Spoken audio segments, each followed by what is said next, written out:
Hi everyone, welcome back to dream UK. आज की video में हम बात करेंगे एनआरई और एनआरओ अकाउंट्स के बारे में।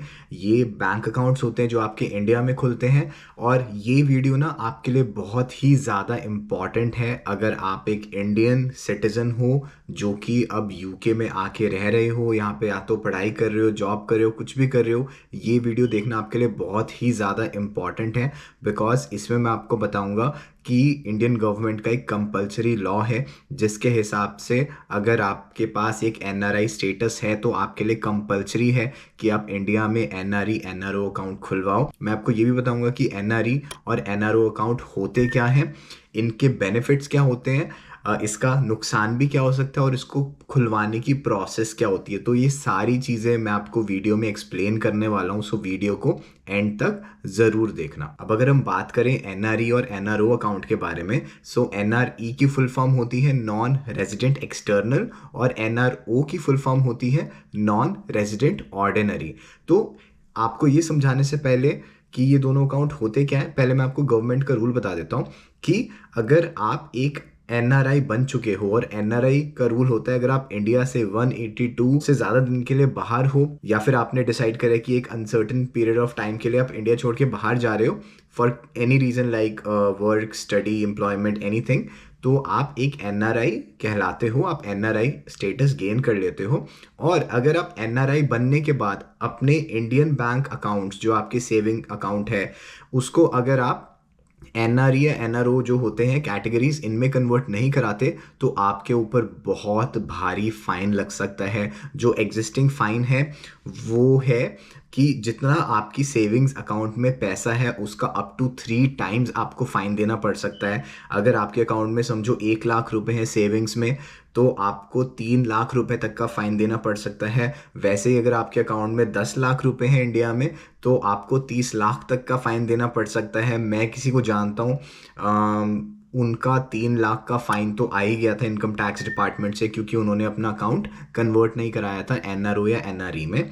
और मैंने अपने बैंक में भी बात करी थी तो उनके पास भी ऐसे बहुत केसेस आए हैं जिन पे लोगों के पास बहुत भारी भारी फाइन लग गए हैं। 3 लाख तो मैं आपको बहुत छोटा अमाउंट बता रहा हूँ। तो अगर आपका इंडिया में अकाउंट है और उसमें आपके पैसे हैं तो आपके ऊपर बहुत भारी फाइन लग सकता है अगर आप एनआरओ और एनआरई अकाउंट नहीं खुलवाते। अब हम बात करते हैं एनआरओ अकाउंट क्या होता है और एनआरई अकाउंट क्या होता है। सो जो एनआरआईज होते हैं बाहर, वो अगर इंडिया में अपनी बैंकिंग ऑपरेट करते हैं तो इन 2 टाइप ऑफ अकाउंट्स के साथ मेजॉरिटी केसेस में काम करते हैं। सो होता क्या है कि जो आपका सेविंग्स अकाउंट होता है वो कन्वर्ट हो जाता है एनआरओ में, जो कि होता है नॉन रेजिडेंट ऑर्डिनरी अकाउंट, और जो आप नया अकाउंट खुलवाते हो वो नया खुलता है एनआरई, जो कि होता है नॉन रेजिडेंट एक्सटर्नल अकाउंट। सो एनआरओ में जो भी आपके इंडियन पैसे पहले के पड़े हुए थे वो एनआरओ में चले जाएंगे जो आपकी सेविंग्स में थे, और इंडिया में जो भी आपकी इनकम जनरेट होती है या फिर इंडिया में कोई भी आप पैसे का लेन देन करते हो विद इन द कंट्री, वो सारे एनआरओ से डील होते हैं अगर आपके अकाउंट में कोई पैसे आते हैं। जबकि अगर आप यूके में रह रहे हो या फिर और किसी कंट्री में रह रहे हो और इंडिया में पैसे आप भेजना चाहते हो तो वो आप अपने एनआरई अकाउंट में भेज सकते हो। अब अगर हम बात करें कि इन दोनों अकाउंट में फ़र्क क्या होता है तो इसमें हम इसके प्रोज एंड कॉन्स की बात कर लेते हैं, उसमें आपको इसका फ़र्क भी समझ आ जाएगा। सो देखो, एनआरई अकाउंट का फ़ायदा ये होता है कि अगर आप किसी भी कंट्री से एनआरई अकाउंट में पैसे भिजवाते हो सो जितना भी आप अमाउंट भिजवा रहे हो उस पर 0 टैक्स लगेगा।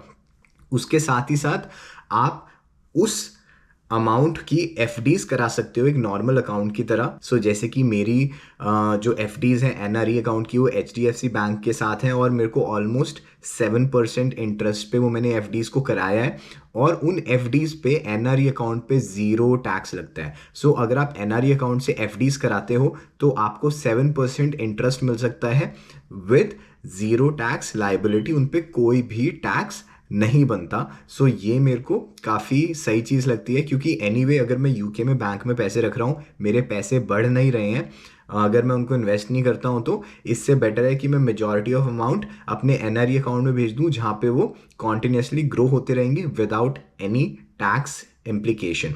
इसके साथ ही साथ जब आप अपना अकाउंट सेविंग्स को एनआरओ में कन्वर्ट कराते हो, सो आपके जो सेविंग्स अकाउंट में जो पैसे होते हैं वो एनआरओ में जाने के बाद उन पे जो भी इंटरेस्ट निकलता है उस पे से बैंक 30% टीडीएस अपना पहले ही काट लेता है। सो उस इंटरेस्ट का आपको 70% मिलता है, चाहे वो सेविंग्स का इंटरेस्ट हो या फिर आपकी एफडीज का इंटरेस्ट हो। सो इसकी ये डाउन साइड है। लेकिन जब आप अपनी इनकम टैक्स रिटर्न फाइल करते हो, अगर आपकी जो टोटल इंटरेस्ट वाली इनकम थी वो इनकम टैक्स स्लैब से नीचे आती है, उसका आप रिटर्न भी फाइल कर सकते हो। सो जो भी आपका टीडीएस कटा होगा वो आपको मिल जाएगा अगर आप स्लैब को क्रॉस नहीं कर रहे होगे। इसके बारे में आप अपने सीए से डिटेल में बात कर सकते हो। इसमें आपको ये भी पता होना चाहिए कि अगर आपका एनआरई अकाउंट है उससे आप इजीली पैसे ट्रांसफ़र कर सकते हो अपने एनआरओ अकाउंट में, लेकिन आप अपने एनआरओ अकाउंट से एनआरई में इजीली पैसे ट्रांसफ़र नहीं कर सकते। उसका बहुत लंबा प्रोसीजर होता है, बहुत सारे रेगुलेशंस होते हैं जिसका आपको ध्यान रखना पड़ता है। सो उस चीज़ के लिए मैं आपको बोलूँगा कि वो चीज़ काफ़ी कॉम्प्लिकेटेड हो जाती है। नहीं तो सब लोग सोचेंगे कि अपने एनआरओ अकाउंट के भी पैसे एनआरई में डाल दो क्योंकि वो टैक्स फ्री है, बट ऐसा करना बहुत मुश्किल हो सकता है। उसके लिए भी आपको अपने बैंक में बात करनी पड़ेगी। इसके साथ साथ मैं आपको ये भी बताना चाहूँगा कि वैसे तो आप अपने यूके की इनकम के पैसे या फिर आप जो भी पैसे इंडिया से बाहर कमा रहे हो वो एनआरओ अकाउंट में भी भेज सकते हो और एनआरई अकाउंट में भी भेज सकते हो, लेकिन मैं आपको एनआरओ में भेजने के लिए रेकमेंड नहीं करूँगा क्योंकि एनआरओ अकाउंट में शायद जो आप अपना पैसा भेजोगे उसको भी एज इनकम काउंट किया जाएगा और उस पर जो इंटरेस्ट होगा उसको भी एज इनकम काउंट किया जाएगा और उस पर टीडीएस काट लिया जाएगा। लेकिन NRE is completely tax free. जो आप पैसा भेज रहे हो उस पर भी कोई टैक्स नहीं लगेगा और उस पर जो एफडीज होंगी उनके इंटरेस्ट पे भी कोई टैक्स नहीं लगेगा। सो ये बहुत अच्छी चीज़ है। अब बात करें कि एनआरई और एनआरओ अकाउंट खुलते कैसे हैं, तो सबसे पहले आपको क्या करना है, अपनी ब्रांच को कांटेक्ट करना है। अगर आपकी ब्रांच में आपका कोई रिलेशनशिप मैनेजर है उनको कांटेक्ट करो, वो आपके बैंक की टीम में जो भी रेलेवेंट इंसान होगा जो एनआरई एनआरओ अकाउंट एप्लीकेशंस को प्रोसेस करते हैं उनसे बात करवा देगा। सो आपको बैंक की तरफ से लिस्ट ऑफ डॉक्यूमेंट्स भेजे जाएंगे कि आपको क्या क्या डॉक्यूमेंट्स भरने हैं और क्या क्या फॉर्म्स भरने हैं। एनआरई और एनआरओ अकाउंट दोनों का मेरे को सेपरेट फॉर्म भरना पड़ा था एचडीएफसी से क्योंकि ये दो अलग अकाउंट खुलते हैं। एनआरओ जो अकाउंट था वो तो मेरा कंप्लीटली ऑनलाइन खुल गया था, जिसमें मेरे को एक फॉर्म था जो एचडीएफसी को ऑनलाइन भर के देना था और जो डॉक्यूमेंट्स थे वो भी मैंने सब ऑनलाइन भेज दिए थे। लेकिन एनआरई अकाउंट के लिए एचडीएफसी चाहता था कि मैं यूके से रियल फॉर्म भर के उसको बाय पोस्ट उन्हें भेजूं अपने खुद के सिग्नेचर करके, वो ऑनलाइन में एक्सेप्ट नहीं कर रहे थे। सो इसलिए एनआरई अकाउंट मैंने एचडीएफसी के साथ इंडिया में जाने के बाद खुलवाया क्योंकि मैं नहीं चाहता था कि मैं यहाँ से डॉक्यूमेंट्स पोस्ट करूँ क्योंकि उसमें कई बार इंडियन एम्बेसी की भी स्टैम्प लगवानी पड़ती है और उतना झंझट झमेला मेरे को नहीं करना था एक अकाउंट ओपनिंग के लिए। सो आप जब इंडिया में जाओ, अगर आप एचडीएफसी के साथ डील कर रहे हो तो एनआरई अकाउंट आप खुलवा सकते हो इंडिया जाके और एनआरओ तब खुलवा सकते हो जब आप ऑलरेडी बाहर हो। लेकिन मैंने ये भी सुना है कि हर बैंक के साथ एनआरई खुलवाने के लिए आपको इंडिया नहीं आना पड़ता या फिर बाय पोस्ट डॉक्यूमेंट्स नहीं भेजने होते। शायद आईसीआईसीआई का आप विदाउट डॉक्यूमेंट्स भेजे ही अपना सारा काम करवा सकते हो online, NRE NRO both, but आपको ये खुद बैंक को कांटेक्ट करके चेक करना पड़ेगा। अब इसमें आपको एक और चीज़ बताता हूँ कि सपोज आपका एचडीएफसी में ऑलरेडी एक अकाउंट है और आप आईसीआईसीआई के साथ नया अकाउंट खुलवाना चाहते हो एनआरई एनआरओ, सो उस केस में आपको एचडीएफसी के साथ अपना पुराना बैंक अकाउंट बंद करना पड़ेगा। अगर वहाँ पे एक रेगुलर सेविंग्स अकाउंट चल रहा है और उसमें पैसे हैं और आपका स्टेटस एनआरआई है तो उस अकाउंट पे भी गवर्नमेंट की तरफ से फाइन लगाया जा सकता है। सो इस चीज़ का आपको ध्यान रखना है। अब मैं आपको ये भी बताना चाहूँगा कि जब मेरा एनआरई एनआरओ अकाउंट खुला, दोनों एप्लीकेशंस मेरी एक एक हफ्ते के अंदर प्रोसेस हो गई थी, जिसमें मैंने अपना यूके का एड्रेस दिया था। सो जो भी मेरी बैंक की कोरस्पॉन्डेंस है वो मेरे यूके के एड्रेस में आ जाती है। मेरे को एनआरओ अकाउंट के लिए और एनआरई अकाउंट के लिए दो सेपरेट कार्ड्स इशू हुए थे बैंक की तरफ से।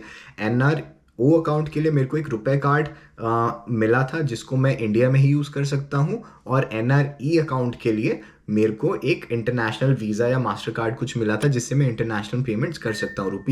रुपए कार्ड से मैं इंटरनेशनल पेमेंट्स नहीं कर सकता हूँ, जो मेरे को एनआरई अकाउंट के साथ जो कार्ड मिला था उससे मैं कर सकता हूँ। सो मैं आपको हाईली रिकमेंड करूँगा कि आप एनआरओ और एनआरई दोनों खुलवाओ, नहीं तो ये होगा कि जो आपका पहले वाला सेविंग्स अकाउंट था उसके साथ आपको एक वीज़ा या मास्टर कार्ड मिला होगा होपफुली। अगर आप एनआरओ खुलवाते हो तो वो आपका पुराने वाला कार्ड जो है वो इनवैलिड हो जाएगा और जो नया मिलेगा वो सिर्फ एक रुपए कार्ड मिलेगा। तो अगर इमरजेंसी में आपको यूके में या कहीं बाहर अपने इंडियन अकाउंट से पेमेंट करनी हो तो आपका बैंक का कार्ड नहीं चलेगा, क्योंकि क्योंकि आपको इंटरनेशनल वैलिडिटी वाला जो कार्ड होता है वो NRE अकाउंट के साथ ही मिलेगा। और उसके बाद मैं आपको ये बताना चाहता हूँ कि जो मेरे NRE और NRO अकाउंट हैं वो मैं अपने मोबाइल बैंकिंग ऐप से ऑपरेट कर लेता हूँ और नेट बैंकिंग से ऑपरेट कर लेता हूँ। वहाँ पे 2 अकाउंट्स के सेक्शन खुल जाते हैं जहाँ पे मैं दोनों अकाउंट्स की सेविंग्स और FDs को देख सकता हूँ और वहीं से ही नई FDs बना सकता हूँ या ब्रेक कर सकता हूँ। सब कुछ ऑनलाइन हो जाता है ऐप या नेट बैंकिंग के थ्रू। और अगर मेरे को NRE अकाउंट में पैसे ट्रांसफ़र करने हो सो मैं इजीली कर लेता हूँ रेमिटली, ट्रांसफ़रवाइज या फिर वर्ल्ड रेमिट से। इन प्लेटफॉर्म से आराम से पैसे ट्रांसफ़र हो जाते हैं आपके UK के अकाउंट से आपके NRE अकाउंट में विदाउट एनी इश्यूज़। और एक और चीज़ बताना चाहूँगा कि जब आप ये अकाउंट्स खुलवाते हो सो NRE अकाउंट के साथ आपका जो मोबाइल बैंकिंग फ़ोन नंबर होता है वो UK वाला अटैच हो जाता है या फिर किसी भी आप कंट्री में रह रहे हो वहाँ का नंबर अटैच हो जाता है। और I think this is really good because कभी भी मैं अपने बैंक से कोई ट्रांसफ़र करता था, कोई ट्रांजैक्शन करता था, जो OTP होता था वो मेरे इंडियन नंबर पे जाता था और उसके लिए मुझे एक दूसरा फ़ोन मेंटेन करना पड़ता था। बट अब वो OTPs सारे मेरे UK के फ़ोन नंबर पे आ जाते हैं जिससे सारा काम बहुत ज़्यादा ईजी हो जाता है। And yes, that's the end of the video अच्छी लगी हो तो चैनल को ज़रूर सब्सक्राइब करना बिकॉज मैं ऐसी ही बहुत सारी इंफॉर्मेशनल वीडियोस अपने चैनल पे पोस्ट करता हूँ सभी लोगों के लिए जो इंडिया से हैं या फिर साउथ एशिया से हैं और वो UK में आके रह रहे हैं। So do support my channel by subscribing to it and all the best for your future bank account applications. Take care, bye.